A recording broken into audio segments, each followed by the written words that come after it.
Assalamu alaykum. Tordagi barliq roman anglag'uchi do'stlar. Biz Abdumit Xo'ja Abdulla Qaraqash yozgan Zulmatlik tuproq romanini o'qib, oldingi qismda Podshohxon va uning ustozi Akbarxonning Ruslarning qo'rshoviga tushib qattiq tayoq yeganligi, Tillaxonning yordam qilishi bilan Podshohxonning qutulib chiqib, uning qumdonligiga eski mozorliqdagi qumdonligiga yo'shinish uchun kelgan yeriga kelib to'xtagan edik. Әмді davamını o'qiymiz. Podshohxon bexatarlikni ko'zda tutib 3 kungacha o'zining uyiga borolmay, Tilla Tunurning ko'na qumdondagi tashlandiq uyida turib qoldi. Ular bu jarayonda o'zaro sirdishib yaxshi do'stlardan bo'lib qoldi. Tilla Tunurning Podshohxonga aytib berishicha, uning dadisi aslida xonadonlikning shahar qo'g'dash qismining atrat komandori ekan.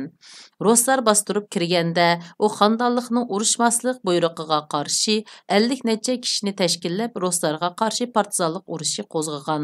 Xonadonlik ag'dirilib 1 yildan keyin u Ruslarning qo'liga tushib qilib etib tashlangandan sirt Ruslarning xoinlarning avlodini aniqlab tartibga silish degan siyosatiga asosan uning bova momisidan boshlab onasigacha ta'qib ostiga elinib Türmede kesellik hem aşıqda ölüp ketken.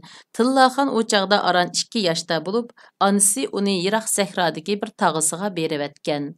Lekin tağısının ayali işçi zehir xotun bolğaşqa, bu bala haman beşimizga bala buludu dep qarab, 2 yaşlıq Tillaxonni şehirge taşıp etip, bala yutib ketdi degenni bahane qilib işini tügetken. Keyin Tillaxon ko'cha ko'ylarda so'qilib yurilib 6 yoshga kirganda, dadisining kona sabdishi Tillaxonning izlarigini qilib, uni ko'chini uyiga qaytirib akilib, oila mehrini yetkizgan.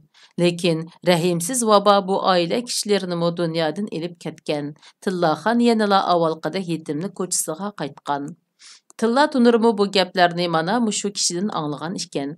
Podshohxon uning bu echilishi qismatlarini anglab, Ruslarning zo'ravonligiga qattiq g'azablandi. U mushu topda ko'ngliga bir xiyolni pukkan edi, lekin u Tilla Tunurga bu gapni hozircha aytmaslikni o'yladi. Tillaxon, ko'nglingni yerim qilma. Her ikkilimizni bu kunga duchor qilg'ini mushu Ruslar, dedi Podshohxon ko'zlarini g'azab o'ti chachirtib. Qarab tur, ular hamini jajisini yeydi. Ba'zida o'ylab qolaman, meningmi ota-onam hayot bo'lsa, meningmi uyim bo'lsa, menmi boshqa bolalarga o'xshash maktabda o'qisam, ularga o'xshash kitob o'qishni bilsam, xat yoza olsam deyman. Lekin bular hech qaysi menga nasib bo'lmadi. Men odamlardan bekla nafratlanaman. Men ularga o'ch Podshohxon, dedi Tilla Tunur, qo'lida o'ynab o'tirgan ragatkisining razingisini barmog'iga ching yo'gab turib. Deginingga aytmoq to'g'ri, ammo hamma odamlarga o'ch bo'lsam bo'lmaydi. Hammasining boshlamchisi yana shu Ruslar. Ular ha desa qulluq tuzumni yo'q qilib sen ozod qildik, tengsizlikni tugatib, adolatni tikladik deb jar soladi. Qaysi kundagi ishni o'z ko'zing bilan ko'rding? Ularning nazarida Ruslardan boshqasi odam emas. Ular bizni hayvonning o'rnida ko'rdi. Faqat Ruslarla bizning dushmanimiz bo'lishi kerak, Tillaxon. Tilla Tunur bir ömür yetimchilikning dardini ko'p tortgan, kishilarni xorlab kamsitishga ko'p uchirgan bala bo'lganligi, uning ustiga ota-ona tarbiyasiga erishib boqmagan yoki maktab qarshi ko'rib boqmagan bala bo'lganligi uchun u ashu jamiyatdan, ashu odamlardan nafratlanadi. Uningda diniy aqida degan narsami yo'q edi. Nimaning gunoh, nimaning savob bo'lganligini bilmaydi. U faqat bir kunlik qursoq g'imini hal qilsa boshqa ishlar bilan kori bo'lmaydi. Shunga Podshohxonning gapi uning idisidan ancha o'tib qolmadi. Podshohxon, sen ajab maktabdagi muallimlardek gap qilg'ili turding.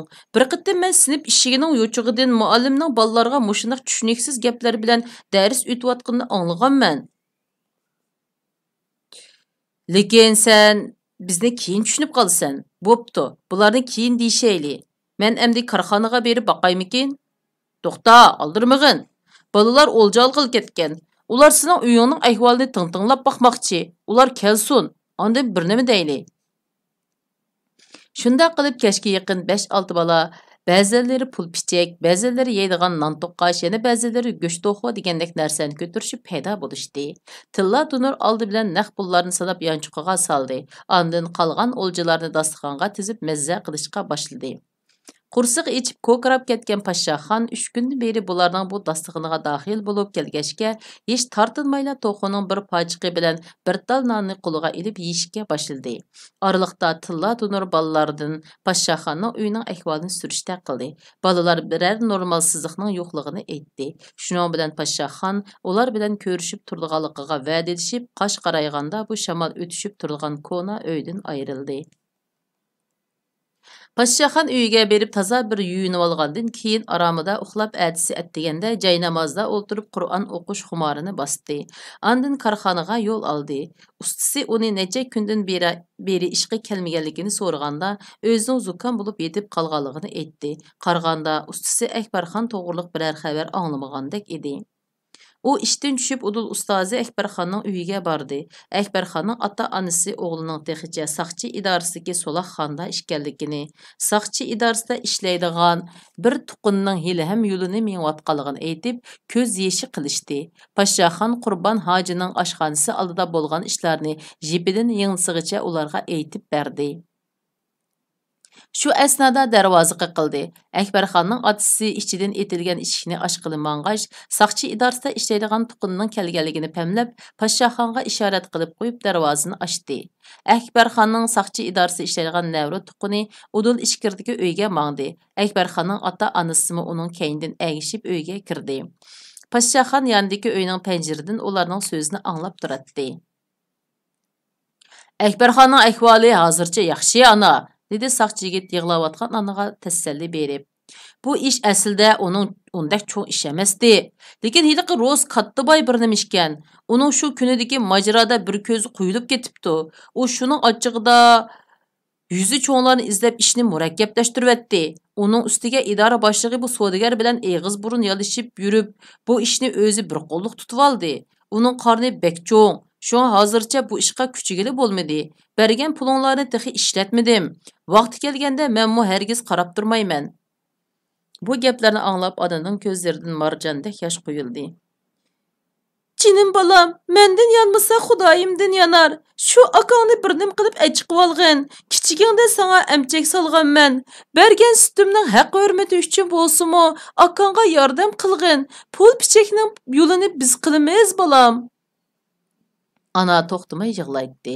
Saqchi ularga bir haza tasalli so'zi qilgandan keyin yangi xabar bo'lsa vaqtida yetkazdiganligini aytib chiqib ketdi. Pashshaxonmi uzoqqa qolmay ular bilan xo'shlashdi. U yo'lda mang'ucha singlisi Bernaxonni o'g'irlab setayotgan saqchi boshlig'ini o'ylab, chekisidagi shu qitimliq tayoq zarbisini qilgan tortiqini silab qo'ydi. U ko'nglida yana ustozi Akbarxonga shumlik qilayotgan shu iflos saqchi boshlig'i bo'lg'iydi deganni o'ylab, Xudodan ustoziga amonlik tilidi. Andin do'sti Tillaxonni izlab Ko'nuqumdan tarafga qarab mangdi. Aradan 3 hafta o'tdi. Pashshaxon bu aralıqda ustozi Akbarxonning uydagilardan ahvol egilab turdi. İşlarda hech bir ilgirlash bo'lmayotdi. Bir kuni atdiganda Pashshaxon korxonaga kelibla ustisidan Akbarxonning qo'yib etilganligini angladi. U ustisining ruxsati bilan darhol Akbarxonning uyiga ushdi. Pashshaxon yerim uchuq darvozani chekmayla hovliga kirib, ichkiridagi uydan chiqqan ovozga asosan Udul shu yerga kirdi. Ustozi Akbarxon uchisida kostyum burulka, saqqallari pokiz qirilgan holda supida putini sangiltib yerga qarab o'ltiradi. Pashshaxon xo'sh bo'lib ustoziga salom qilib qo'lini sundi. Akbarxon uning ovozini anglamagandek yerga qarab o'ltiraverdi. Ustozim ovozimni anglamagan bo'lsa kerak deb o'ylagan Pashshaxon yana bir qitim "Assalomu alaykum ustoz" deb uning diqqatini tortmoqchi bo'ldi. Akbarxon yanla beshini ko'tarmadi. Pashshaxon xijil bo'lganidan höppüte qizirib, ajablanganicha yanda qarab turishqanlarning chiroyiga sap soldi. Akbarxonning ini singillarining ko'zlaridan bir xil qayg'u hasrat chiqib turadi. Pashshaxon ko'zni Akbarxonning onasiga yo'tkidi. Ananing ko'zi liq yoshga to'lgan edi. Ana Pashshaxonni ko'rib etilib yig'lab ketdi. Akbarxon xuddi xotirasini yo'qotgan odamdek hech kimni taniyolmayotdi. Gapmi qilmaydi. Faqat atidan kechgacha bir nuqtaga qarab ko'zini midirlatmasdan o'ltirdigan bo'lib qolgan edi. Paşaxan zada nima ish bo'lganligini bilish uchun ananing ko'ziga savol nazari bilan qaradi. Ana yig'lig'inicha Paşaxanni yandagi uyga tortib, boshqalarning anglab qolmasligi uchun eshikni ching yepivatgandan keyin saqchi idorasida ishlaydigan tuqunidan anglaganlarini tafsili aytib berdi. Əslində bir gözdən ayrılıb qalğan katta savdogar şəhərlik saqçı idarəsinin başlığı bilan apaq-çapaq buluşub, özünün yekçeşmə bulub qalğanlığına Əkbərxandan zor төлəm almaqçı bolğan ikən. Lekin Əkbərxan so'roq qilinish jarayonida rəgətgə atquchining kimligini bilmegəşkə heç nima deyilməyən. So'roqchilar öz vaqtida uning yanında turgan qiz bilan kichik bola to'g'riliq gap so'raganda men ularni tanımayman deb turib olgan. İdora boshlig'i Paşaxanning oilasini tekshirib, ulardan tuzuk bir nima olg'ili bo'lmaydiganligiga ko'z yetib, uni qo'yib etmoqchi bo'lgan. Lekin uni qo'yib beradigan kunning oldingi oqshimi savdogar bilan idora boshlig'i qo'liqi chilashqucha vodka ichishgan. İdora boshlig'i kayib jihda Akbarxonni savdogarga ochiqib berib, ochig'ini chiqarib olishga ma'qul bo'lgan. Shunda qilib yakchashma savdogar so'roqxonadagi bog'loqliq Akbarxonni rezinga kaltak bilan qalaymaqan urib, uni mushunda holga keltirib qo'ygan ekan. Bu ish dal Akbarxon tutilib 7-kuni oqshimi yuz bergan bo'lib, ertasi saqchilar hushsiz yotgan Akbarxonni uning uydagilarga shup etib berolmagan.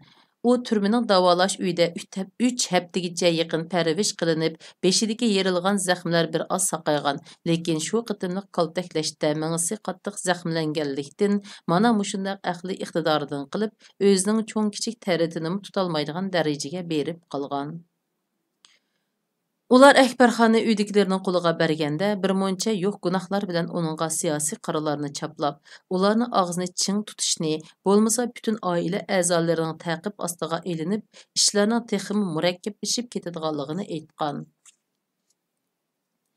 Paşaxan bularni anglagandan keyin ustozning mengulik meyib bo'lib qolganligini bilib qattiq qayg'urdi. U Akbarxonning yenidan ruhi tushkun holda korxonaga qaytdi. Paşaxan bütün achchig'ini qizitilgan tumirdan ilib kuch bilan bozg'an urvatatdi. Asliga yaqin tuyuqsiz sirtdan bir bola kirib uni chaqirdi. Paşaxan beshini ko'tarib uning tilla tunurning qo'shnidagi bola ishkanligini bilib, qo'lidagi bozg'anni tashlab oldirib uni oldiga bordi. "Nemish bo'ldi?" "Tillaxon u seni chaqirib keldigan." Bola ittik yugurib kelgachga to'xtamay hasraytdi. "Chatoq chiqdi."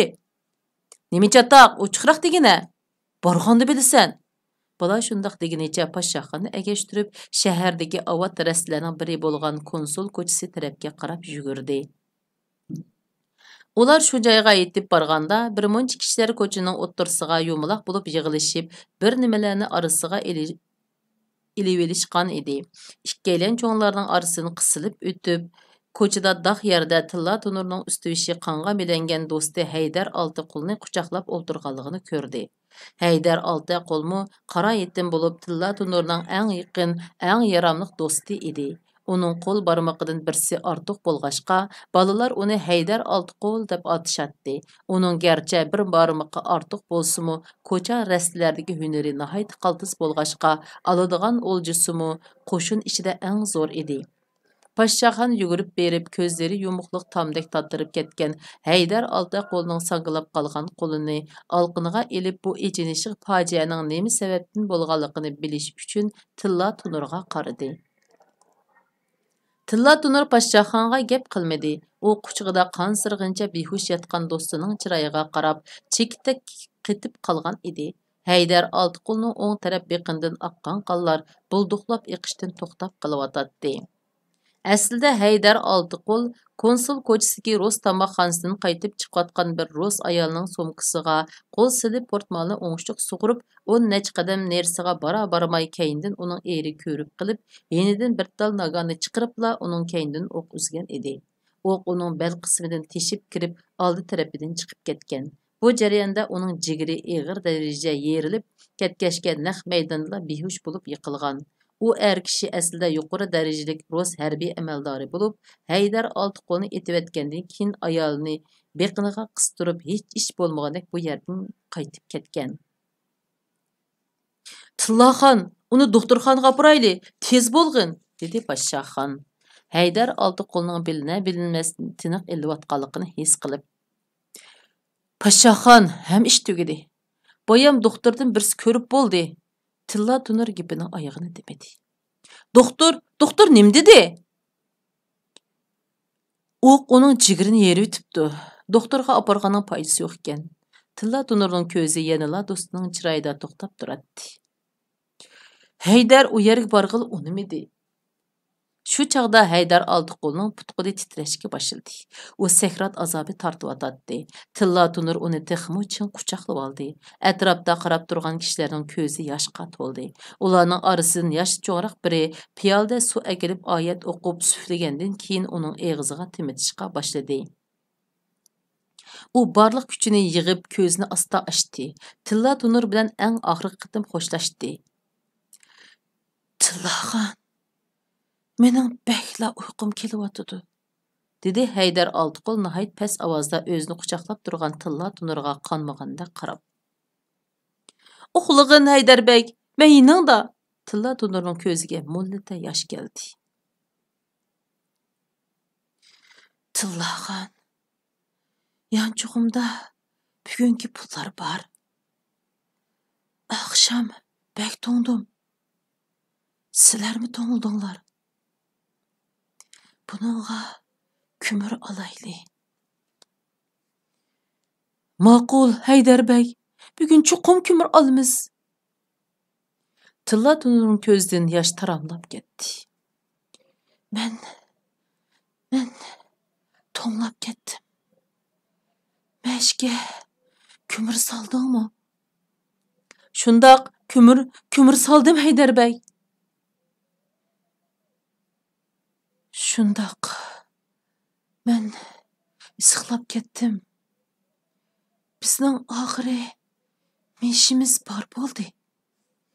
Ko'zga yosh ilib turgan Poshshaxon chaponini silib qon ichida melinib yotgan Haydar Oltiqulga yepib qo'ydi. Uning qo'lini ching siqdi. Tillaxon, qo'zg'im bek ichib ketdi. Haydar Oltiqul gapining oyog'ini demoqchi bo'lib kuchab boqdi, ammo og'zi midirtolmadi. U ko'zini rosa bir yo'g'on ochdida beshini bir yonga tashlabdi. Kech kuzning so'g'aq shamini ko'cha bo'yidagi qeri daraxtning uchidagi eng oxirgi bir tal seriq yopirmoqni beg'ishdan yenik ajirtib ko'zi uchiq ketgan Haydarbekning yuziga uchirib akilib qo'ndirdi. Kishilar ho'ngrab yig'labdi. Shunday qilib bu qitimliq roman o'qishimiz mush yergacha bo'ldi. Xayr xo'sh, kelar qitim ko'rishaylik.